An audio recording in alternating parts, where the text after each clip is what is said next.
Ce mercredi 25 octobre, Libération a consacré un portrait à Apolline de Malherbe, journaliste emblématique de RMC et BFM TV. L'occasion d'en savoir un peu plus sur cet acharné de travail qui se lève aux aurores chaque jour pour ses interviews politiques et des échanges avec différents auditeurs. L'animatrice, qui s'est quelque peu désolée de sa paie, bien plus faible que celle de son prédécesseur, Jean-Jacques Bourdin, a accepté de parler de sa vie de famille. Mère de 4 enfants, évoluant de la maternelle au lycée, elle tente de gérer son emploi du temps professionnel bien chargé, tout en étant présente pour les siens, comme elle l'a confié. Apolline de Malherbe est l'heureuse maman de 2 garçons, issus d'un premier mariage. Son ex-mari était un énarque devenu l'un des dirigeants de Thales, comme le rapportent nos confrères.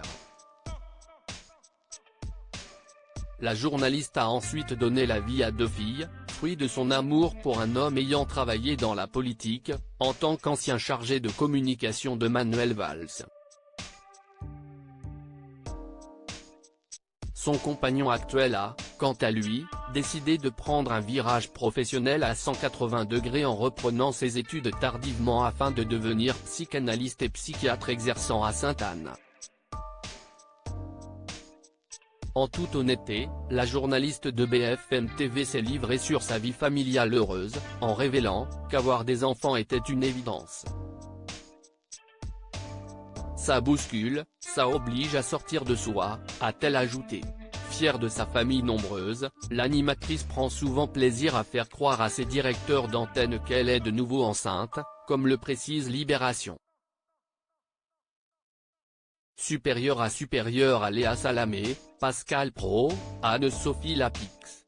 Découvrez les journalistes quand ils étaient plus jeunes. Une maman qui a trouvé son équilibre, à la maison comme à l'antenne. Mère hyperactive lorsqu'elle est à la maison, Apolline de Malherbe est souvent au fourneau pour régaler tout le monde, tandis que son partenaire avec lequel elle s'est pacsée est, selon ses mots, plus à l'écoute, plus attentif à la parole des uns et des autres. Un bon équilibre au sein de son foyer, situé dans le quartier parisien de la Bastille. Comme tout parent ayant plusieurs enfants, la journaliste possède une carte famille nombreuse pour prendre le train, a-t-elle lancé avec amusement, et se déplace souvent en van ou en fourgon de location.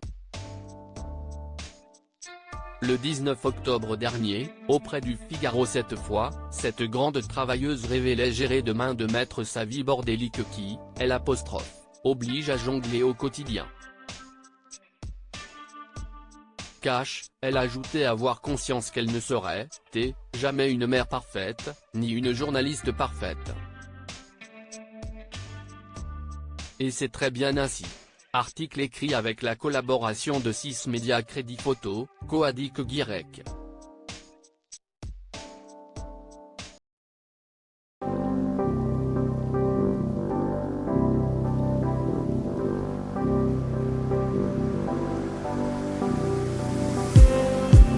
Just need